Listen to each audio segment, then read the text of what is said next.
Tes satu dua. Assalamualaikum. Assalamualaikum. Boleh dengar tak suara saya?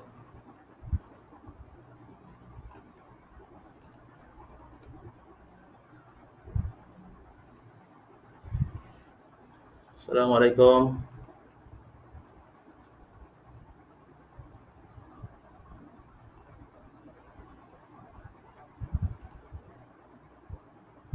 Tes satu dua. Boleh dengar tak suara saya?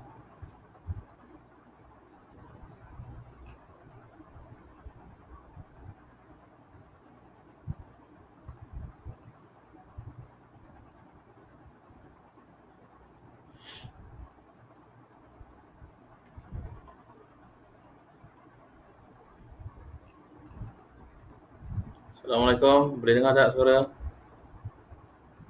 Clear tak suara saya? Dengar tak? Suara saya dengar tak? Tengku Puteri. Assalamualaikum warahmatullahi. Okey, dengar. Alhamdulillah. Clear Boleh dengar Clear? Suara clear tak?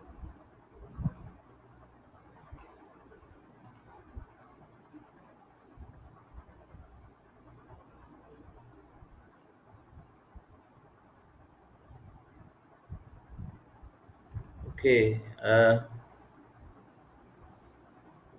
Terima kasih join Engku Puteri, Syarul Effendi, sahabat-sahabat saya.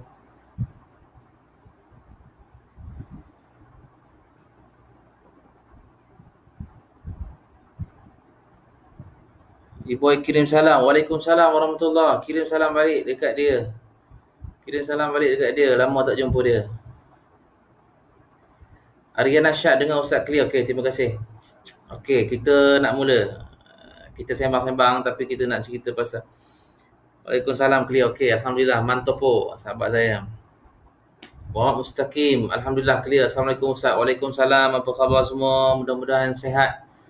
Mudah-mudahan Allah pelihara kita, pelihara keluarga kita, pelihara seluruh isteri, anak-anak, suami, mak ayah daripada penyakit yang berbahaya, wabak yang berbahaya, sehat walafiat insya-Allah. Mudah-mudahan Allah lindungi kita dunia dan akhirat. Okey, malam ni insya-Allah kita sembang-sembang pasal doa. Sembang-sembang pasal doa. Sebab kadang-kadang kita duk fikir juga, kita berdoa, doa lama dah tapi masih lagi tak makbul. Pasal apa? Tajuk kita malam ni, kenapa doa kita tak dimakbulkan. Kenapa doa ni kita, sedangkan kita kadang pergi ke Mekah, setiap tahun pergi Mekah kan, kadang setiap umrah kita pergi, kita berdoa depan Kaabah, kita duduk dalam Raudah, kita duduk di Hijri Ismail, kita berdoa macam bersungguh-sungguh, tapi kita pelik kenapa tak dimakbulkan doa tu oleh Allah Subhanahu Wa Taala. Itu yang menjadi perbahasan kita malam ni. Insya-Allah kita cuba huraikan dan mungkin serba sedikit kita boleh dapat tahu kenapa masih lagi kita punya doa tak dimakbulkan oleh Allah Subhanahu Wa Taala. Cuma awalnya kita nak sebutkan dulu kenapa kita kena berdoa. Sedangkan kalau kita lihat Allah ini Maha mengetahui. Itu sifat Allah. Sebab tu kita kena tahu bahawa Allah ini memang Maha mengetahui setiap sesuatu. Allah Maha mengetahui yang zahir, Allah Maha mengetahui yang batin, malah Allah mengetahui yang belum tercetus dalam hati pun Allah tahu. Ini Maha kuasanya Allah, Maha mengetahuinya Allah. Kalau secara kita fikirkan, baik kita tak payah berdoa sebab Allah dah tahu. Itu selalunya menjadi persoalan pada kita. Muhammad Noor. Assalamualaikum Ustaz. Waalaikumsalam. Farid Baharudin. Assalamualaikum Ustaz. Waalaikumsalam. Ahlan, silakan masuk. Terima kasih join kita punya live malam ni. Kita nak bincang mengenai doa. InsyaAllah malam ni serba sedikit. Mudah-mudahan memberikan kita kefahaman kenapa doa kita yang kita baca setelah bertahun-tahun, berkurun lama, tajuk lagu tu, berkurun lama kita tak dimakbulkan oleh Allah Subhanahu Wa Taala. Tu yang nak kita bincangkan malam ni insya-Allah. Sebab tu kita sebutkan pada awalnya tadi, kenapa kita perlu berdoa sedangkan Allah Subhanahu Wa Taala Maha mengetahui. Sebab kalau kita katakan bahawa Allah Maha mengetahui, baik kita tak payah berdoa lah Ustaz. Biasanya orang akan bermain fikiran begitu. Dan ada juga orang yang berpandangan kita tak boleh berdoa. Luqman Hakim, Assalamualaikum Ustaz. Waalaikumsalam. Ismail Sidin, salam Ustaz. Waalaikumsalam. Terima kasih join. Sila-sila kita ceritakan pasal doa malam ni. Sebab kalau kita sebutkan tadi mengenai tentang doa, kadang-kadang ada orang yang dia tak mau berdoa. Pasal apa tak mau berdoa? Pasal seolah-olah dia macam menyuruh Allah. Ini bukan menyuruh. Ini yang kita kena faham malam ni, insya-Allah kita bagi sedikit kefahaman. Berdoa bukan suruhan. Berdoa ni dipanggil istighatsah. Istighatsah ni ialah permintaan kita. Kita duk merayu pada Allah, kita duk minta. Sebab itu pertama sekali kita nak jawab kenapa kita perlu berdoa kepada Allah. Sebab kita ni adalah makhluk Allah. Kita ni adalah hamba yang lemah. Bila hamba yang lemah, sebab Allah sebutkan dalam Al-Quran, Allah sebutkan khuliqal insanu dha'ifa. Iaitu Allah Subhanahu Wa Taala menciptakan manusia ini dalam keadaan lemah. Khuliqal insan dha'ifa. Allah ciptakan manusia itu dalam keadaan dia lemah. Bila dalam keadaan yang lemah, pastinya kita kena minta kepada yang kuat. Jadi siapa di kalangan kita ni yang kuat? Ya, ini Allah Subhanahu Wa Taala lah yang kuat. Kita ni tidak ada kuat. Kalau kuat macam mana pun kita juga adalah makhluk yang lemah. Kita takkan boleh berada dalam keadaan kita ni kuat. Kita tak boleh bangun dengan sendiri sedangkan Allah boleh bangun dengan sendiri. Qiyamuhu binafsihi, sifat Allah. Kalau kita belajar sifat 20, qiyamuhu binafsihi, Allah bangun dengan sendirinya. Maknanya Allah berdiri dengan sendirinya. Bermaksud Allah tidak perlu bantuan daripada makhluk untuk nak menggerakkan sesuatu, untuk nak menjalankan sesuatu urusan. Itu maksudnya. Jadi dalam keadaan kita tahu kenapa kita perlu mohon pada Allah, minta pada Allah, kerana kita ini adalah hamba ataupun kita ini adalah makhluk yang lemah. Bila kita lemah ni, sekarang ni Allah bagi kita ujian yang berat. Allah bagi kita ujian dengan wabak yang mematikan ramai manusia, yang menghuru-harakan keadaan dunia seketika, yang membalikkan kita ni kepada jalan Allah semula. Nampak setiap hari kita duk merayu pada Allah, ya Allah, ya Allah, ya Allah, menunjukkan bahawa kita lemah. Allah mengutuskan virus atau kuman ataupun wabak yang tak nampak di mata kita, itu saja Allah hantarkan. Tetapi dalam keadaan kita pun tak mampu untuk nak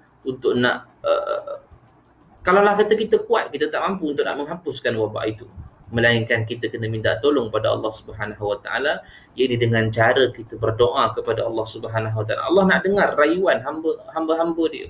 Sebab tu kita sebutkan tadi bahawa yang pertamanya kenapa kita kena mohon pada Allah, sebab kita ni adalah manusia yang lemah, kita ni adalah makhluk yang lemah. Yang keduanya kenapa kita perlu memohon pada Allah, kerana kita ni ada Tuhan. Kita ni hamba. Bila hamba, kita kena buat cara hamba. Kita tak boleh buat secara kita ni sebagai Tuhan, tak boleh. Kita ni sebagai hamba, kita kena beriktikad bahawa ada Tuhan. Allah yang menciptakan kita. Bermaksud apa saja yang kita nak, kita kena minta pada Allah. Kita kena minta pada Allah Subhanahu Wa Taala. Waalaikumsalam semua sahabat-sahabat Musa Bekam, Faris Hatar, Remy Ramli. Assalamualaikum. Waalaikumsalam warahmatullahi. Terima kasih. Muhammad Fitri Afiq. Assalamualaikum. Waalaikumsalam. Terima kasih join live kita. Kita sedang berbincang mengenai tentang doa. Kenapa doa kita masih lagi tidak dimakbulkan oleh Allah Subhanahu Wa Taala. Jadi kita nak dapatkan sedikit asbab ataupun sebab-sebab kenapa doa kita yang kita baca setelah lama bertahun-tahun tetapi masih lagi tidak dimakbulkan oleh Allah Subhanahu Wa Taala. Dan tadi kita sebutkan yang pertama kenapa kena berdoa pada Allah, kerana yang pertamanya kita adalah makhluk yang lemah, yang keduanya ialah kita ni hamba dan setiap hamba tu pasti ada Tuhan. Jadi Tuhan kita ialah Allah, maka kita kena merayu kepada Tuhan kita, yakni Allah Subhanahu Wa Taala, untuk minta pada Allah Subhanahu Wa Taala. Kita ni hamba saja. Sedangkan nabi dan rasul-rasul juga adalah pangkat ataupun darjat yang tinggi di sisi Allah Subhanahu Wa Taala. Mereka berdoa kepada Allah Subhanahu Wa Taala. Nabi Adam alaihissalam antaranya yang berdoa kepada Allah. Semua nabi dan semua rasul berdoa kepada Allah. Tetapi nabi-nabi dan rasul-rasul ni mohon dan minta kepada Allah Subhanahu wa taala. Nabi Adam alaihi salam bermohon dan berdoa kepada Allah, Rabbana zalamna anfusana wa illam taghfir lana wa tarhamna lanakunanna minal khasirin. Doa Nabi Adam alaihi salam mohon pada Allah supaya dihapuskan dosa-dosanya kerana telah menzalimi dirinya sendiri. Ini antara yang kita sebutkan. Nabi-nabi dan rasul-rasul juga berdoa kepada Allah, mohon pada Allah Subhanahu wa taala. Nabi Musa alaihi salam, Nabi Nuh alaihi salam berdoa. Nabi kita Muhammad sallallahu alaihi wasallam juga berdoa kepada Allah. Antara yang kita boleh sebutkan antaranya berdoa kepada Allah, mohon untuk mengalihkan arah kiblat ke tempat yang lain. Ini pula bulan Syaban. InsyaAllah kalau ada masa, ada rezeki, kita buka satu lagi live pada masa-masa yang akan datang. Kita nak cerita tentang Syaban. Apa yang ada peristiwa yang istimewa yang berada di dalam bulan Syaban, antaranya ialah pertukaran arah kiblat. Nabi berdoa kepada Allah selama 18 bulan untuk mengalihkan ataupun menukarkan arah kiblat daripada Masjidil Aqsa kepada Masjidil Haram. 18 bulan Nabi berdoa kepada Allah. Bukan Nabi-Nabi ni berdoa tiba-tiba tu dapat. Tak juga. Itu kan Nabi tu 18 bulan berdoa kepada Allah. Ini kan pula kita hamba yang bukan Nabi, bukan Rasul. Tapi syok-syoknya kita ni sebagai orang yang tidak ada Tuhan. Jangan. Sebab tu kata Allah Subhanahu Wa Taala dalam Al-Quran, Qala rabbukum ud'uni astajib lakum. Kata Allah, ud'uni, minta pada aku, astajib lakum, aku akan kabulkan. Banyak, subhanallah, Allah sebutkan dalam Al-Quran terlalu banyak supaya Allah suruh minta pada aku. Sebab itu kita katakan tadi, Allah sebutkan dalam Al-Quran, ud'uni astajib lakum. Minta pada aku akan mustajabkan. Antara ayat lain yang Allah sebutkan dalam surah Al-Baqarah juga Allah katakan, wa idza sa'alaka ibadi anni fa inni qarib ujibu da'watad da'i idza da'an falyastajibu li wal yu'minu bi la'allahum yarshudun, kata Allah. Dan apabila hamba aku bertanya kepada kamu, di mana aku? Fa inni qarib, kata Allah. Jawablah bahawa aku di dekat dengan dia. Dan kata Allah, ujibu da'watad da'i idza da'an falyastajibu li wal yu'minu bi la'allahum yarshudun. Aku akan tunaikan, aku akan mustajabkan hamba-hambaku yang berdoa dan memohon kepada aku. Ini kata Allah Subhanahu Wa Taala di dalam Al-Quran. Ini sebab antara tanda-tandanya yang Allah suruh kita minta. Jadi salahlah pandangan orang-orang yang tak mahu berdoa kepada Allah. Kenapa? Kerana dia mengatakan bahawa kita tak boleh perintah Allah, kita tak boleh minta, kita tak boleh suruh Allah bagi kita umur panjang, kita tak boleh suruh Allah bagi kita rezeki. Itu dah seolah-olah minta, itu seolah-olah dah suruh perintah Allah. Itu bukan suruh, itu bukan perintah. Ini dipanggil istighasah, ini dipanggil permintaan. Kalau tidak, tak keluarlah ayat dalam Al-Quran, Rabbukum ud'uni astajib lakum. Takkan keluar ayat gini. Sedangkan Allah suruh minta, ud'uni, minta pada aku, astajib lakum, aku akan doa, aku akan makbulkan, aku akan mustajabkan. Juga dalam hadis Nabi SAW menyebutkan, Allah Subhanahu Wa Taala turun di langit dunia 1/3 akhir malam, maka Allah katakan, siapa yang mohon pada aku pada waktu itu, aku akan mustajabkan. Jelas menunjukkan bahawa dalil dalam Al-Quran, dalil dalam hadis menunjukkan bahawa kita memang kena untuk meminta kepada Allah Subhanahu Wa Taala. Jadi jangan tak minta. Jangan tak minta. Jadi sebab tu kita sebutkan dalil, kita dah tunjukkan kenapa kita kena minta. Sebab kita lemah. Yang keduanya sebab kita ni hamba Allah Subhanahu Wa Taala. Kita kena iktikad bahawa kita ada Tuhan untuk kita minta pada Tuhan kita. Itu sebab Allah suruh kita minta kepada Allah Subhanahu Wa Taala. Jadi bila kita sebutkan tadi Allah Subhanahu Wa Taala mengatakan bahawa ud'uni astajib lakum, minta pada aku akan mustajabkan. Persoalannya, kenapa sampai sekarang Ustaz doa saya tak mustajabkan? Kan? Itu yang menjadi persoalan tu. Malam ni insya-Allah kita nak huraikan sedikit kenapalah masih lagi tidak dimustajabkan doa. Sedangkan kalau tengok dalam Al-Quran yang kita bacakan tadi ayat dia, Allah kata Allah akan mustajabkan. Tapi kenapa Allah tak mustajabkan? Kita akan huraikan sedikit. Majidah Abdullah, Assalamualaikum. Waalaikumsalam. Silakan masuk. Yang baru masuk, mudah-mudahan sedikit manfaat. Kalau ada perkongsian juga daripada para sahabat-sahabat FB kita nak berkongsi dengan kita dalam Facebook, boleh tulis di ruangan komen. Ada kemusykilan ke ataupun ada persoalan yang boleh kita sama-sama dapatkan manfaat bagi sahabat-sahabat kita, boleh kita tuliskan dalam ruangan komen. Jadi malam ni insya-Allah kita nak bincang mengenai tentang doa. Doa, kenapa doa kita masih lagi tidak dimustajabkan oleh Allah Subhanahu Wa Taala?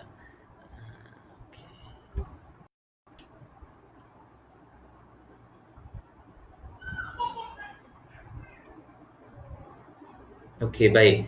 Uh, kita dah sebut dah tadi mengenai tentang uh, kenapa kita perlu berdoa kepada Allah Subhanahu Wa Taala. Baik, kita nak pergi terus mengenai tentang kenapa masih lagi doa kita tidak dimakbulkan oleh Allah Subhanahu Wa Taala. Baik, saya minta kalau sahabat-sahabat kita dengar boleh tolong typekan di komen ataupun di ruangan komen supaya yang terlepas tu boleh dapat sedikit point dia sebelum kita pergi beranjak kepada poin-poin yang lain. Yang pertamanya, mengapa kita masih lagi uh, tidak dimustajabkan doa oleh Allah Subhanahu Wa Taala? Yang pertamanya kerana kita masih lagi mengambil perkara-perkara yang haram. Ini jelas. Ini paling pertama, poin yang paling besar sekali ialah yang ni. Kita duk fikir kita ni masih lagi tak makbul doa, kita masih lagi tak dimustajabkan doa oleh Allah. Sedangkan kehidupan kita penuh dengan perkara yang haram. Penuh dengan perkara-perkara yang haram. Jadi sebab itu, bila mana kita katakan kenapa masih lagi doa kita tidak mustajab, masih lagi tidak dimustajabkan oleh Allah Subhanahu Wa Taala, yang pertamanya cuba cek balik, adakah kita mengambil perkara-perkara yang haram? Kalau kita tengok makanan yang kita makan, adakah daripada sumber yang halal? Ataupun pakaian yang kita pakai, adakah daripada sumber perkara yang halal?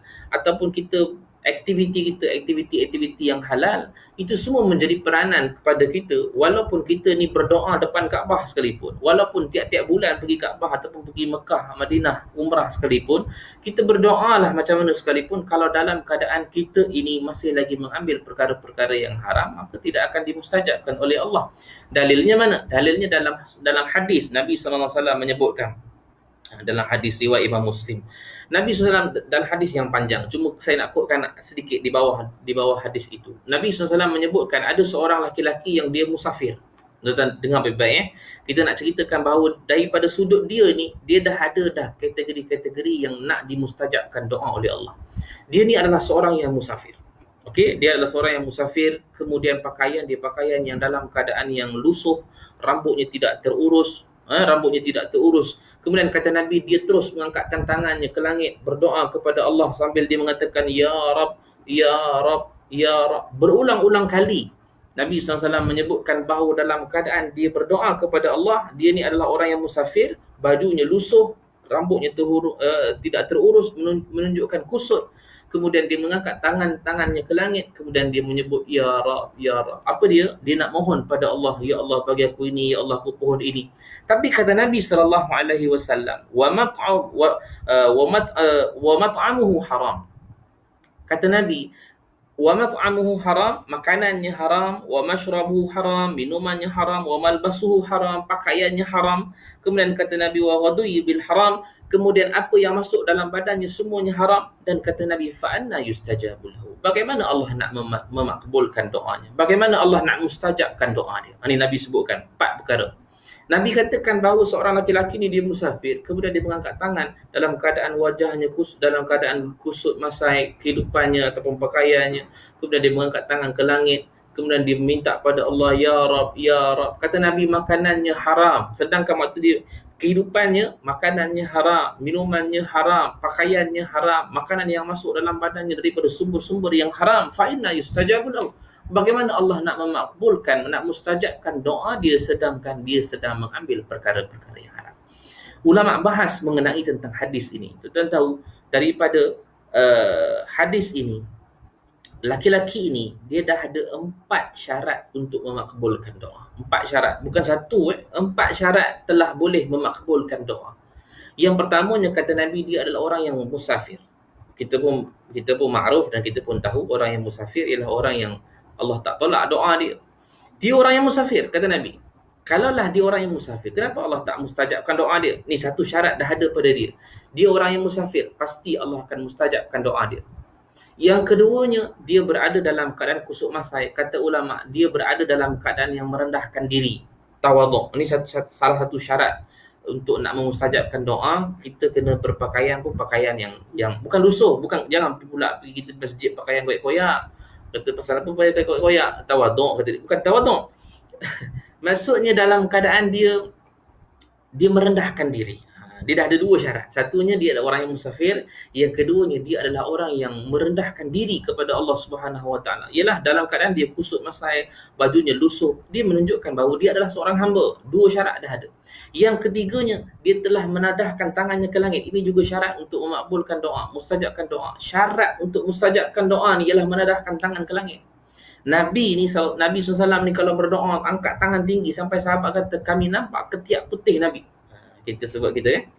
Maknanya Nabi angkat tangan berdoa tinggi, menunjukkan bahawa bersungguhnya Nabi itu bersungguh-sungguh nak memakbulkan doa. Kita sungguh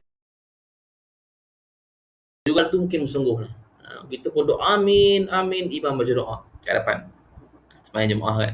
Imam duk baca doa amin, amin, tapi imam pula baca lama, panjang pula daripada yang atas tadi, boleh lama-lama menjadi perlahan. Amin, amin, amin, sampailah ke peha dia. Punya berat doa yang dia aminkan tu, sampai lalas sekali tak larat nak angkat dah. Tu kita lah kan. Tapi bila mana kita sebutkan nak mustajabkan doa itu, dia ada syarat-syarat. Syarat-syaratnya adalah untuk menadahkan tangan ke langit. Itu jadi dalam keadaan dia dah ada tiga. Dia dah ada tiga syarat untuk mengabulkan doa. Bukan satu, tiga dah syarat. Syarat untuk Allah mustajabkan doa dia. Dan yang keempat, kata Nabi, dia mengulang-ulang doanya, Ya Rab, Ya Rab, Ya Rab. Ini juga kata ulama, syarat untuk memakbulkan doa, nak mustajabkan doa, Allah nak mustajabkan doa dia, kena ulang banyak kali. Sebab itu kalau kita tengok banyak, kalau kita pergi masjid, kadang-kadang kan kita dengar imam-imam tu doa, kadang-kadang dia ulang doa tu, banyak kali. Kan kita kadang-kadang kita baca doa Allahumma barik lana fi Rajab wa Sya'ban wa ballighna Ramadan wa ballighna Ramadan wa ballighna Ramadan. Diulang 3 kali. Pasal apa ulang 3 kali? Sebab dia tahu itu syarat untuk memustajabkan doa. Ya Allah, berkatilah kami dalam bulan Rajab, berkatilah kami dalam bulan Sya'ban, wa ballighna Ramadan, sampaikan kami dalam bulan Ramadan, sampaikan kami dalam bulan Ramadan, sampaikan kami dalam bulan Ramadan. Kita nak dekat Ramadan dah. Sebab itu antara syarat mustajabnya doa, berulang-ulang kali. Rabbana atina fid dunya hasanah wa fil akhirati hasanah wa qina adzaban nar wa qina adzaban nar wa qina adzaban nar. Ulang, itu syarat untuk memustajabkan doa. Tapi Nabi sebutkan, dia mengatakan Ya Rab, Ya Rab, menunjukkan bahawa laki-laki ini dah ada 4 syarat untuk memustajabkan doa. Subhanallah.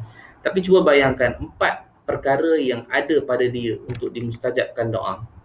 Tapi kata Nabi, dalam keadaan dia dapat 4 syarat sekalipun, dalam keadaan dia makanannya haram, minumannya haram, pakaiannya haram, sumber yang datang semua sumber yang haram, fa anna yustajabu lahu. Bagaimana Allah nak mengampunkan dosanya?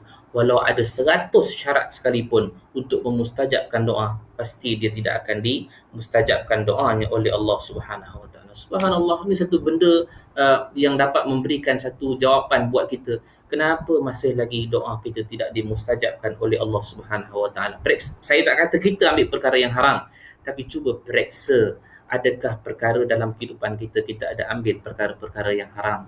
Kita meniaga kita adalah, adakah meniaga itu ada daripada sumber-sumber yang syubhah ataupun haram? Kita bekerja dengan majikan, masa di antara kita bekerja dengan majikan, kita janji pukul 8 sampai pukul 5, adakah kita masuk daripada pukul 8 sampai pukul 5? Adakah pukul 8 sampai pukul 5 tu kita tak curi tulang? Adakah kita mengambil barang-barang majikan di pejabat? Adakah kita menipu dalam perniagaan kita? Itu semua adalah perkara-perkara yang perlu diperhatikan. Kalau macam inilah, dalam keadaan kita tidak mengambil perkara-perkara itu, maka layaklah untuk dimustajabkan doa kita. Jadi jawapan yang pertamanya, kenapa doa kita masih lagi tidak dimustajabkan oleh Allah? Kerana yang pertamanya ialah kita masih lagi mengambil perkara-perkara yang haram. Boleh tuan-tuan dapat yang pertama? Baru pertama, insya-Allah. Kita nak pergi yang kedua, insya-Allah. Sebab tu saya sebutkan tadi, kalau macam mana sekali kita pergi ke tempat yang mustajab sekalipun, Kita pergi berdoa pada waktu yang mustajab, 1/3 akhir malam. Kita sujud, kita berdoa dalam sujud terakhir sekalipun. Kita pergilah depan Raudah, kita dalam Raudah, kita pergilah di Hijri Ismail, kita pergilah di depan Kaabah, di Multazam. Perkara-perkara itu kalaulah kita ambil perkara-perkara yang haram, pastinya perkara itu tidak akan dimustajabkan oleh Allah Subhanahu Wa Taala. Itu yang kita nak kena perhatikan dalam kehidupan kita. Yang kedua, baik. Yang kedua, kenapa masih lagi doa kita tidak dimakbulkan oleh Allah Subhanahu Wa Taala? Kerana kita terlalu ingin cepat untuk dimakbulkan doa ataupun terburu-buru dalam permintaan kita. Ni yang kita sebutkan tadi. Yang ini baru betul kita macam perintah Allah. Sebab kita tak boleh, yang kedua ni maksud dia apa? Yang kedua ni tidak boleh terburu-buru ataupun tergesa-gesa meminta kepada Allah Subhanahu Wa Taala. Dalam satu hadis riwayat Imam Muslim, kata Nabi SAW, maksudnya akan diperkenankan doa di antara kamu selama mana dia tidak terburu-buru, yakni minta disegerakan mustajabkan doa itu sambil dia berkata, aku telah berdoa kepada Tuhanku tetapi masih lagi tidak diperkenankan. Ini ramai orang sebut. Ramai orang sebut. Pasal apa? Pasal ramai orang minta. Aku dah minta dah pada Allah tapi itulah tak mustajab. Ramai orang sebut gini. Hadis riwayat Imam Muslim, kata Nabi SAW, doa yang dibacakan ini takkan dimakbulkan. Pasal apa? Pasal dia cuba merungut dengan apa yang diminta oleh Allah. Seolah-olah dalam keadaan dia dah minta. Aku dah minta tapi itulah tak dapat lagi sampai sekarang. Seolah-olah dia nak suruh Allah cepatkan. Ini baru kita panggil perintah Allah. Ini baru kita panggil perintah Allah. Sedangkan kita sebutkan tadi, perkara yang kita minta, kalau Allah bagi, kita terima. Tapi kalau Allah tak bagi, kita teruskan minta, berdoa. Tuan-tuan tahu bagaimana keadaan seorang laki-laki dalam kisah Imam Ahmad bin Hanbal. Ada seorang laki-laki, kisah Imam Ahmad bin Hanbal dengan seorang pembuat roti. Imam Ahmad bin Hanbal ialah yang kita panggil sebagai mazhab Hanbali itulah, mazhab Hanbali. Imam Ahmad bin Hanbal nama dia. Dia ni satu hari dia berjalan, akhirnya tiba satu masjid di malam hari dengan niat nak berehat dan nak bermalam di situ. Tapi bila sampai di masjid tersebut, dah selesai semayang, dah letakkan firash ataupun letakkan hamparan untuk tidur, tiba-tiba datang 4 orang pengawal menghalau Imam Ahmad bin Hanbal. Waktu ini mereka tak kenal Imam Ahmad ni wajah dia macam mana. Cuma mereka tahu nama Imam Ahmad ialah seorang ulama yang besar, yang alim. Mereka kenal nama tapi tak kenal muka. Sebab dulu bukan ada Facebook live macam ni. Bukan ada WhatsApp ataupun kita boleh tahu cepat untuk dapat, ni muka Imam Ahmad ni. Kita dapat dengar nama saja pada zaman dahulu, pada zaman Imam Ahmad bin Hanbal ataupun pada zaman ulama-ulama terdahulu, mereka tak kenal melainkan mereka dah pernah jumpa. Tetapi yang tak pernah kenal, maka mereka hanya mendengar dan tahu nama saja. Dan 4 orang pengawal ni ataupun di kampung tu sebenarnya mereka tak kenal Imam Ahmad ni, tak tahu muka dia macam mana, tapi tahu ada seorang ulama hebat bernama Imam Ahmad bin Hanbal. Maka pengawal 4 orang ni kata, tuan tak boleh tidur di sini sebab masjid ni ditutup, takut ada kecurian. Tapi kata Imam Ahmad, saya ni pengembara, saya tak ada tempat tidur. Dia kata tak boleh, sini bukan tempat tidur. Kalau awak tidur nanti orang lain juga akan tidur. Maka dihumbankan Imam Ahmad bin Hanbal ni keluar masjid. Subhanallah. Kalaulah dia kenal agak-agak dia nak buang campak. Takkan, pasal mereka respect dan mereka hormat ulama-ulama. Tapi mereka tak kenal. Bila tercampak dekat luar, akhirnya seorang laki-laki pembuat roti ternampak Imam Ahmad ni jatuh daripada masjid. Dan Imam pembuat roti ni pun dia tak cam dan tak kenal wajah Imam Ahmad ni. Cuma dia tahu nama Imam Ahmad bin Hanbal. Jadi bila mana dia tengok Imam Ahmad terjatuh, maka dia pun pergi jumpa dengan Imam Ahmad. Dia kata, wahai tuan, pasal apa tuan tidur di sini? Dia kata, saya bukan tidur, saya kena campak daripada dalam masjid keluar masjid. Sebab saya ni mengembara, saya nak tidur di masjid tapi pengawal tak bagi. Kata pembuat roti ni tadi, wahai tuan, tak apa, malam ini saya beri tuan tumpang di rumah saya. Jom ikut saya balik. Hebat. Orang yang dipanggil sebagai pembuat roti ni hati dia mulia. Dia bantu orang yang susah. Itu nak dapat macam ni bukan senang ya. Kita cerita senang tapi nak buat cukup susah. Maka dia bawa lah balik Imam Ahmad bin Hanbal ini ke dalam rumah. Sampai di rumah, maka dia pun jemput Imam Ahmad masuk. Wahai tuan, silalah masuk, rehatkan diri. Saya nak sambung kerja saya, uli tepung. Kata pembuat roti ni tadi, saya nak sambung kerja saya, menguli tepung. Sedang mana Imam Ahmad ni berehat, tiba-tiba dia terdengar orang istighfar pada Allah. Astaghfirullah, astaghfirullah, astaghfirullah. Imam Ahmad ni tengah-tengah rehat tadi, dia terdengar orang beristighfar pada Allah. Dia pun tengok siapa yang beristighfar tengah malam. Rupanya dia tengok pembuat roti ni tadi, sedang mana dia uli tepung, dia istighfar pada Allah.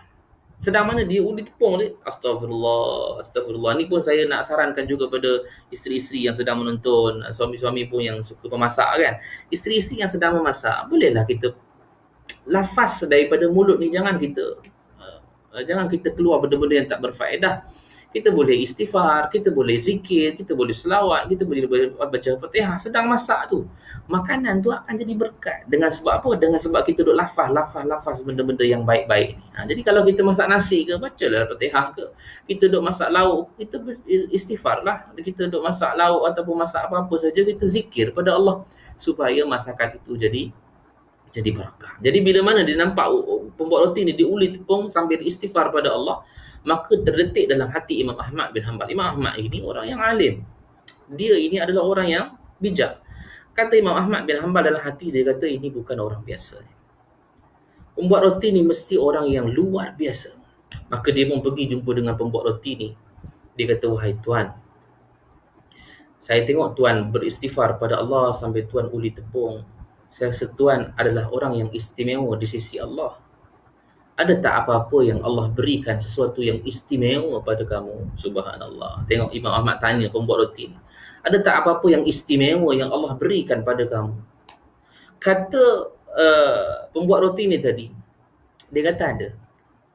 Allah Subhanahu Wa Taala kata dia telah memakbulkan semua permintaan aku. Maknanya apa saja yang dia minta, dia doa, semua makbul. Ini salah satu tips untuk nak memakbulkan doa. Apa dia? Banyakkan istighfar pada Allah. Banyakkan istighfar pada Allah. Bila kita banyak istighfar pada Allah, maka Allah akan tunaikan kita punya permintaan. Kenapa? Kerana kemungkinan yang menjadi penghalang dengan sebab makbulnya, mustajabnya doa kita dengan sebab dosa kita. Kenapa doa tak mustajab? Kenapa doa tak makbul? Kerana ada dosa yang menghalang. Kita duk minta pada Allah, minta tapi tak lepas-lepas. Pasal apa? Ni dosa ni masih ada. Kerana kita tak bertaubat pada Allah, maka dia tak lepas untuk nak pergi kepada Allah. Tetapi bila kita istighfar, dosa tu diampunkan oleh Allah, maka layaklah doa itu dimustajabkan oleh Allah. Itu tips dalam kisah ni lah. Saya tak masukkan tadi. Yang kedua ni tadi apa? Yang kita sebutkan tadi, jangan kita mengungkit doa-doa kita kan. Yang kedua ni tadi. Yang pertama tadi, ambil perkara yang haram. Yang kedua ialah jangan mengungkit ataupun nak mempercepatkan mustajabnya doa kita. Tapi bila mana dalam keadaan Imam Ahmad ni tadi, dia bertanya, ada tak sesuatu yang istimewa yang Allah berikan pada kamu? Kata pembuat roti ni tadi, ada. Allah memakbulkan semua permintaan aku. Subhanallah. Tapi kata pembuat roti ni tadi, cuma ada satu saja doa yang Allah tak mustajabkan lagi doa. Kata Imam Ahmad ni, doa apa boleh tak saya tahu? Kata pembuat roti ni tadi, aku ada terdengar seorang ulama hebat yang duduk jauh dengan kami di sini. Jauh. Aku bermohon pada Allah, minta pada Allah berhari-hari supaya aku dipertemukan dengan Imam Ahmad bin Hanbal ini sebelum aku pergi meninggalkan dunia ini. Itu saja doa yang Allah belum makbulkan. Tiba-tiba Imam Ahmad ni menangis. Subhanallah. Imam Ahmad ni menangis. Pembuat roti ni tak tahu yang tu Imam Ahmad. Tiba-tiba Imam Ahmad ni menangis. Kata pembuat roti ni, wahai Tuhan, pasal apa Tuhan menangis? Kata Imam Ahmad bin Hanbal. Cuba tengok. Imam Ahmad bin Hanbal ceritakan, Allah menggerakkan kaki aku mengembara sampailah satu masjid. Masjid tadi yang mana sepatutnya aku berehat, kemudian aku tak layak untuk berehat di sana, dan Allah perintahkan 4 orang pengawal untuk campakkan aku keluar sehinggalah aku bertemu dengan kamu. Semata-mata Allah nak memakbulkan doa kamu, kerana akulah Imam Ahmad bin Hanbal. Subhanallah. Ini satu benda yang istimewa yang Allah berikan kepada kepada orang yang sentiasa berdoa tanpa dia mengungkit-ungkit doa dia. Dalam keadaan dia minta tapi tak pernah ungkit. Kenapa Allah? Dia doa bukan baru 1 hari, bukan baru 2 hari. Dia berdoa lama dah.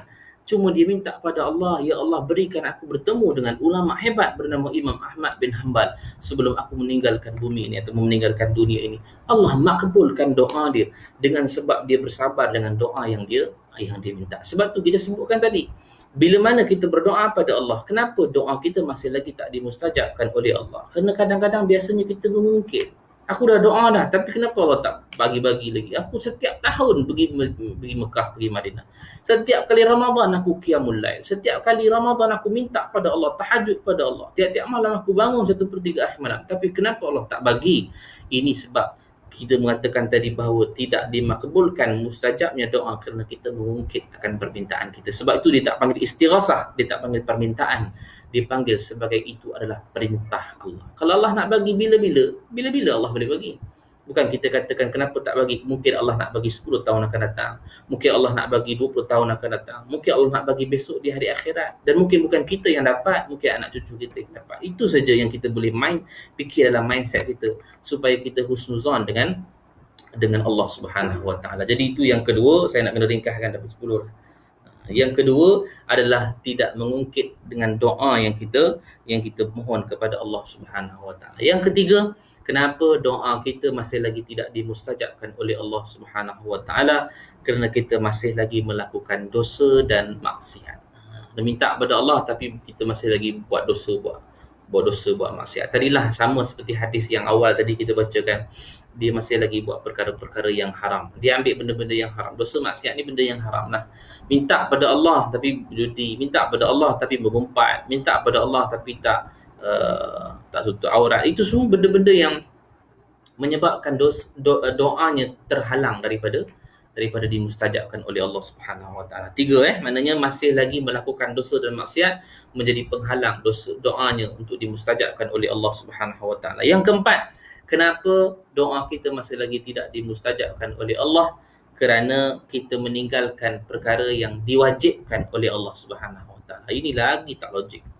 Kita nak minta pada Allah, tapi Allah suruh kita buat, kita tak nak buat.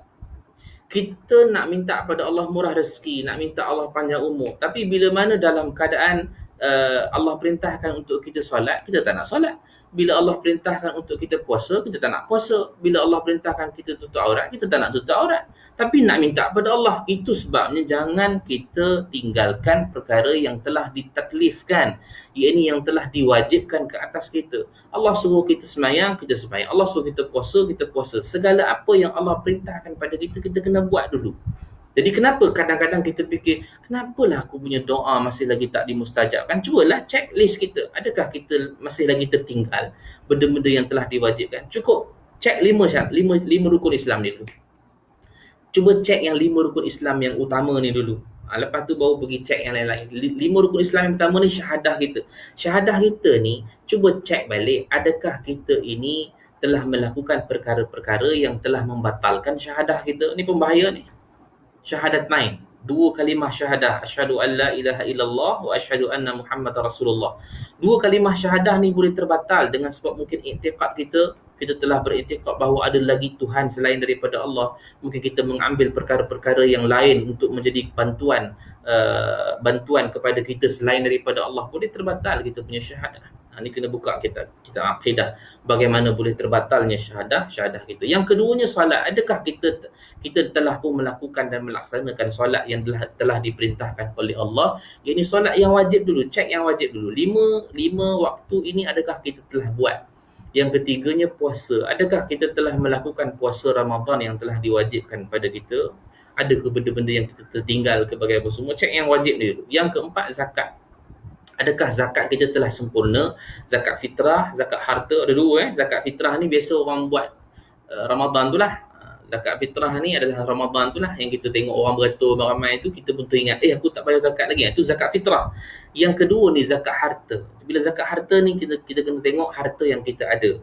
Apa yang kita ada zakat, ataupun harta emas yang kita ada, harta perak ataupun harta ternakan kita, pertanian kita, perniagaan kita, pendapatan kita, simpanan kita, banyak. Ini boleh rujuk kepada pusat zakat supaya dia boleh ceritakan lebih detail tentang zakat kita. Jadi yang ni wajib, zakat fitrah wajib, zakat harta pun wajib. Jangan kata zakat fitrah wajib, zakat harta sunat. Zakat harta tu wajib. Tapi kalau kita cek, tiba-tiba kita cek, contoh kita berniaga, kita cek, kita tak layak untuk kena bayar zakat. Jadi tak kenalah bayar. Jangan kata alhamdulillah pula. Alhamdulillah aku tak kena bayar zakat. Jangan kata gitu. Sebut innalillah. Sebab apa? Orang yang bayar zakat ni sebenarnya dia membersih dan menyucikan harta dia. Ni Allah sebut dalam Quran. Orang yang mengeluarkan harta dia, bila mana dia dapat harta kemudian dikeluarkan balik pada fisabilillah, sebenarnya dia cuci harta dia daripada untuk dibersihkan harta dia daripada sebarang kekotoran, daripada sebarang dosa, daripada sebarang perkara-perkara yang haram. Itu sebab kita kena keluarkan zakat yang wajib. Kalau yang sunat tu banyaklah orang bagi sedekah kan. Hari Jumaat kita bagi sedekah pisang ke, bagi apa semua kan, pisang hari Jumaat, pisang sajalah kan, cuba letak apple ke, durian kan. Jadi itu antara yang perkara wajib kita kena periksa. Yang keempat, yang kelimanya haji. Kita ni sebut tentang haji. Adakah kita ini orang yang tak layak untuk menunaikan haji? Dia kata tahun ni tak ada haji Ustaz. Bukan tahun ni. Betul-betul cek kita punya kelayakan kita. Adakah kita ini betul tak layak untuk nak pergi haji? Betul lah Ustaz, tak layak kata dia. Pasal apa tak layak? Pasal saya daftar ni 100 tahun baru dapat pergi, 2132 baru dapat pergi kata dia. Itu kiraan atas kertas. Tapi kalaulah kita katakan kita sebenarnya layak untuk pergi dalam kita panggil apa? Furada, kita panggil apa? Swasta. Kita boleh pergi awal sikit daripada yang tabung haji biasa ni. Sebab itu mungkin lama, tapi kita sebenarnya layak. Kenapa kita sebut layak? Sebab cek balik benda-benda yang tak berfaedah kita pergi beli. Kita ni dah ada handbag 2 nak beli sampai 10. Oh bayangkan. Kadang kasut ada di rumah tu sampai 30 kasut. Kaki dia ada dua je kaki, tapi ada 30 kasut. Bayangkan. Cukup banyak. Benda tu yang menyebabkan bahawa tergendala dan terkandasnya kita untuk pergi kepada haji. Sebab haji tu wajib. Sebab yang tak wajibnya kepada orang yang tidak mampu. Jadi persoalan saya, betul ke kita tak mampu? Itu persoalan dia. Jadi cek 5 perkara ini supaya kita betul-betul buat. Barulah kita cek yang lain-lain. Sebab tu yang keempat ni saya sebutkan tadi, kenapa doa kita masih lagi tidak dimustajabkan oleh Allah? Kerana kita masih lagi meninggalkan perkara yang diwajibkan oleh Allah Subhanahu Wa Taala kepada kita. Baik,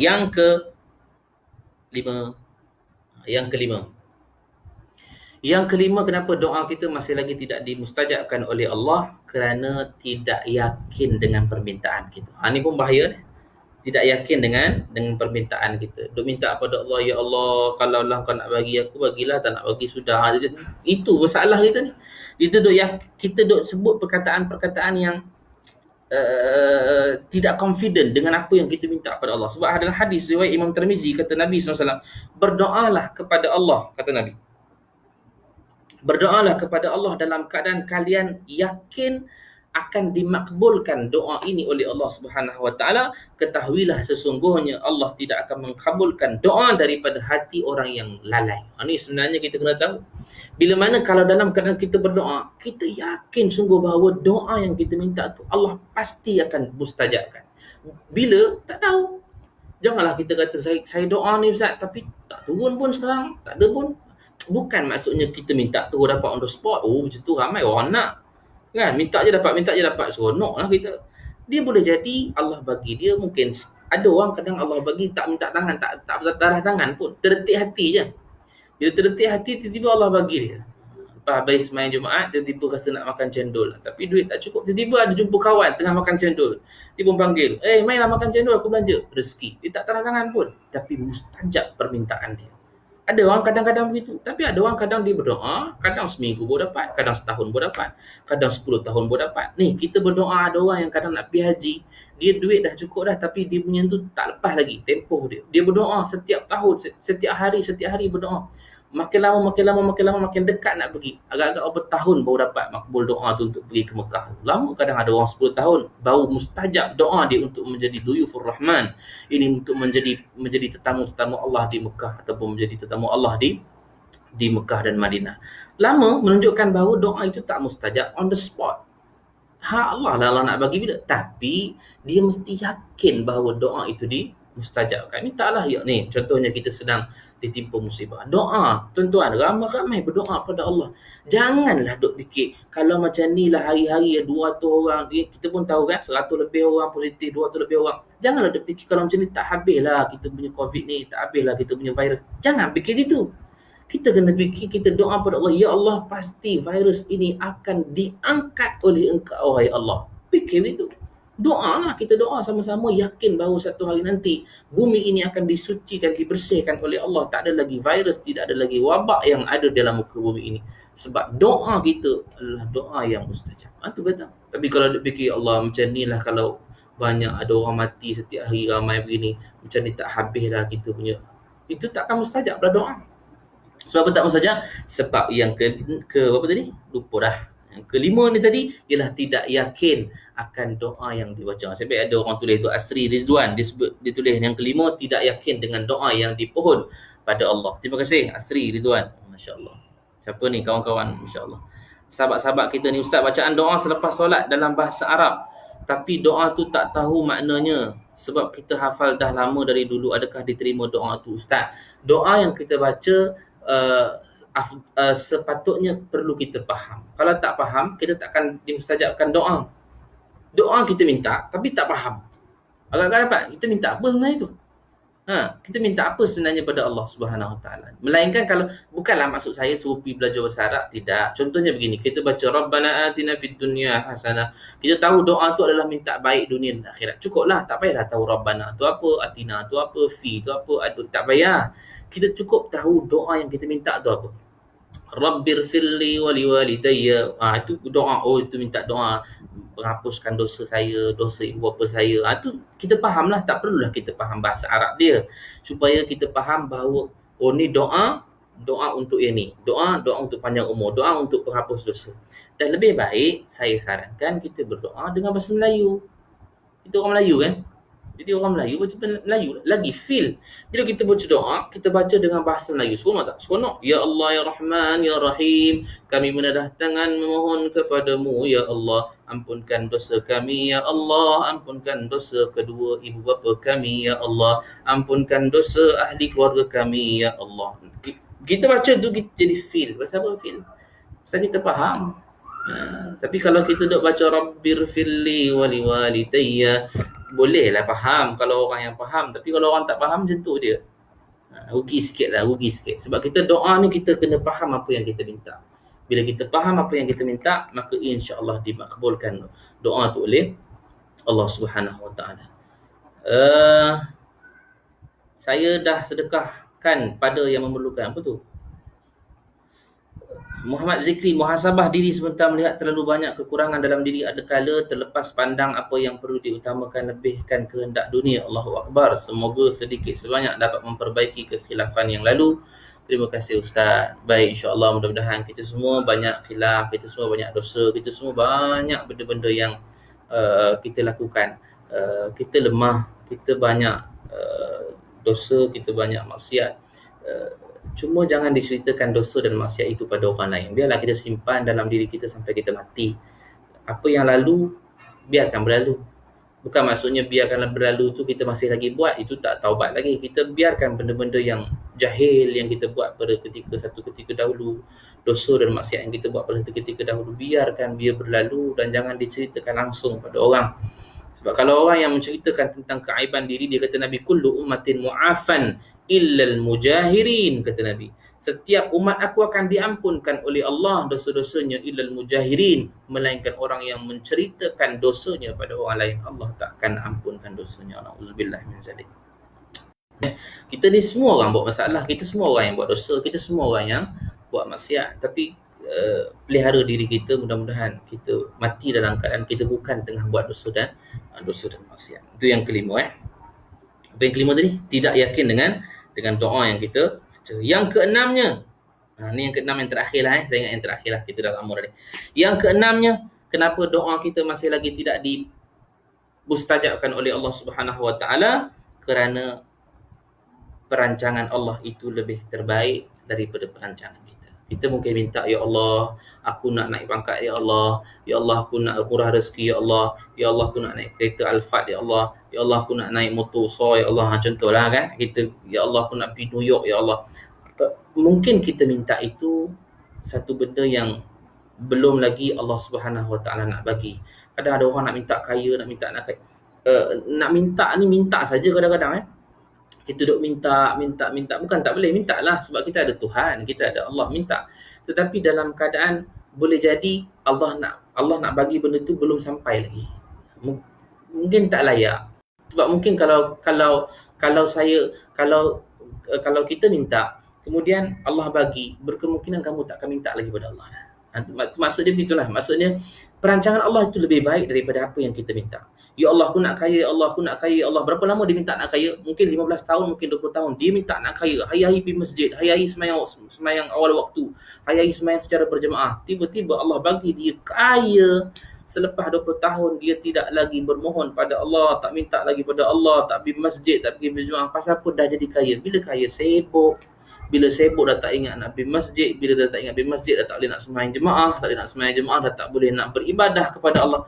Akhirnya terjerumus dia dengan hubbud dunia, dengan kecintaan dia kepada dunia. Akhirnya dia gagal ujian yang Allah Subhanahu Wa Taala berikan di dalam dunia. Habis kan? Sebab tu kita husnuzan lah pada Allah. Kenapa Allah tak bagi lagi doa yang aku nak ni? Kenapa Allah tak mustajabkan lagi doa yang aku? Berkemungkinan kita masih lagi belum capai apa yang Allah Subhanahu Wa Taala nak bagi. Mungkin kalau Allah bagi, kita jadi teruk, kita jadi lagi berdosa, kita jadi lagi maksiat. Kita kena husnuzan pada Allah Subhanahu Wa Taala. Sebab apa? Sebab satu hadis ini akan mengembirakan kita. Okey, hadis yang terakhir, last hadis riwayat Imam Ahmad rahimahullahu taala. Nabi SAW menyebutkan, tidaklah seorang muslim memanjatkan doanya pada Allah Subhanahu Wa Taala selagi mana doanya tidak mengandungi dosa dan selagi mana doanya tidak memutuskan silaturahim. Ni doanya ni. Doanya doa yang Allah, yang kita nak minta pada Allah ni, selagi mana doanya bukan berunsur maksiat, bukan berunsur dosa. Ya Allah, aku nak pergi Seremban, ya Allah, aku nak buat maksiat. Itu doa yang berbentuk dosa dan maksiat. Saya tersebut Seremban tu pasal Zulhelmi ni tulis Seremban jelas. Jadi terlintas tu Seremban. Ya Allah, contoh je. Ya Allah, aku nak pergi Seremban, ya Allah, nak pergi jumpa girlfriend aku, nak buat apa? Nak buat maksiat. Doanya itu adalah untuk nak buat maksiat. Doanya ini tak mustajab. Tak mustajab. Sebab tu bila mana doa jangan berunsur dosa, dan berdoa jangan berunsur memutuskan silaturahmi. Ya Allah, aku benci adik aku, ya Allah, kau bagilah dia langgar lori. Ini doa memutuskan silaturahim. Tak boleh. Sebab itu kata Nabi, selagi mana manusia memanjatkan doa pada Allah, selagi mana doanya itu bukan berunsur dosa dan bukan berunsur memutuskan silaturahim, Allah akan beri padanya 3 perkara. Ni doa yang kita minta ni, Allah akan bagi pada dia 3 perkara. Yang pertama, Allah akan segera mengkabulkan doanya. Ni hadis riwayat Imam Ahmad. Kalau doanya bukan berunsur dosa dan bukan memutuskan silaturahim, Allah akan bagi dia 3 perkara dengan sebab dia berdoa tu. Pasal apa dia? Yang pertamanya, Allah akan bagi terus on the spot. Dia minta aja dapat. Dia minta terus dapat. Ini antara yang disebutkan oleh Nabi SAW, doa yang Allah bagi on the spot. Yang keduanya, Allah akan menyimpan baginya di akhirat kelak. Ini kita punya berita gembira lah. Kenapa Allah tak bagi lagi doa mustajab? Kenapa Allah tak tunaikan lagi aku punya permintaan? Kerana yang kedua tadi kata Nabi apa? Allah akan bayar esok di hari akhirat. Allah akan tunaikan dan mustajabkan doa kita bila? Di hari akhirat. Sebab akhirat itu satu tempat yang balasan untuk orang-orang yang bertakwa. Uiddat lil muttaqin, yakni syurga itu adalah disediakan bagi orang-orang yang bertakwa, menunjukkan bahawa itu adalah tempat pembalasan, tempat yang dibayar dengan harga yang tak ternilai. Sebab itu kalau kita rasa kenapa doa kita masih lagi tidak dimustajabkan oleh Allah, yakin Allah tak bagi aku dekat dunia, mungkin Allah nak bagi aku di hari akhirat. Dan yang ketiga ni pun penting. Kadang-kadang ini satu benda yang kita tak perasan benda ni. Yang ketiga kata Nabi, dan Allah tidak akan memakbulkan doanya, tetapi Allah akan menggantikan yang semisal dengannya. Kadang-kadang kita minta nak kaya tak dapat. Tetapi Allah tak bagi kita kaya. Mungkin Allah bagi kita yang semisal dengannya. Apa dia? Mungkin Allah bagi murah rezeki. Kita tak kaya. Tapi cukup dah semua. Makan, cukup pakaian, cukup rasa, kenyang rasa. Berkat dipanggil. Dipanggil berkat. Walaupun kita tak jadi kaya, millionaire, kita tak ada rumah besar, tak ada kereta besar. Tapi kita rasa cukup semua, rasa berkat. Jadi Allah tak bagi permintaan kita. Sebab kita minta kaya tadi kan, ya Allah, contohlah, ya Allah aku nak kaya ya Allah, tapi Allah tak bagi yang kaya ini. Allah bagi yang semisal dengannya. Itu apa? Allah bagi mungkin di murah rezeki. Itu contoh. Kalau tuan-tuan ada sahabat-sahabat kita ada permintaan pada Allah, kita nak fikir kenapa Allah tak bagi-bagi lagi aku ni doa yang aku nak ni. Cuba cek, mungkin Allah dah bagi tapi Allah bagi yang lain. Cuba cek balik. Jadi ini yang Nabi SAW menyebutkan 3 perkara yang manusia berdoa yang Allah akan bagi. Yang pertama, Allah boleh jadikan doa itu on the spot. Yang kedua, Allah akan holdkan doa itu, Allah mustajabkan bila di hari akhirat. Dan yang ketiga, Allah akan menukarkan permintaan kita dengan perkara yang sebalik, yang semisal dengannya. Maka itulah yang kita sebutkan tadi, ada 6 perkara. 6 kan? Ingat dah saya. Ada 6 perkara yang menyebabkan doa kita tidak dimustajabkan oleh Allah Subhanahu Wa Taala. Jadi 6 perkara ini kita balik muhasabah diri. Balik muhasabah diri kita, kenapa aku minta pada Allah tak makbul? Cuba cek 6 perkara ini dulu. Bila 6 perkara ini kita buat, maka cuba hindarkan perkara itu satu demi satu supaya kita dah terlepas daripada 6 perkara ini. Mudah-mudahan doa yang kita mohon dan kita panjatkan pada Allah Subhanahu Wa Taala itu Allah akan mustajabkan. Juga saya juga sarankan dan mohon pada sahabat-sahabat yang sedang menonton live, juga sahabat-sahabat kita yang di luar sana, mohonlah pada Allah setiap hari, setiap waktu, setiap masa supaya Allah angkat wabak ini secepat mungkin, supaya kita dapat menjalankan tugas kita dan menjalankan kehidupan kita seharian seperti biasa. Itu yang sebenarnya kita minta. Doalah, tak perlu kita putuskan doa kita. Doa, sentiasa berdoa. Mudah-mudahan apa yang kita doakan itu salah seorang daripada kita ini ada yang mustajab. Supaya kita berdoa ramai-ramai sama-sama, supaya kita berdoa pada Allah, Allah dengar rayuan kita dan Allah mengangkat dan sekaligus dosa-dosa kita, dan mudah-mudahan kita dihimpunkan oleh Allah Subhanahu Wa Taala di dalam syurga Allah Subhanahu Wa Taala. Boleh ni? Cukuplah tu sampai situ. Mudah-mudahan ada manfaat. Ada apa-apa yang nak dikongsikan lagi sahabat-sahabat kita? Adakah sahabat-sahabat kita nak dikongsikan? Ada sahabat-sahabat kita nak dikongsikan. Ahmad Salahuddin, Ustaz nak nombor hari tu hilang. Nombor apa? Nak nombor? Nak main nombor ke? Nombor telefon. Okey, insya-Allah. Nanti saya bagi insya-Allah nombor telefon.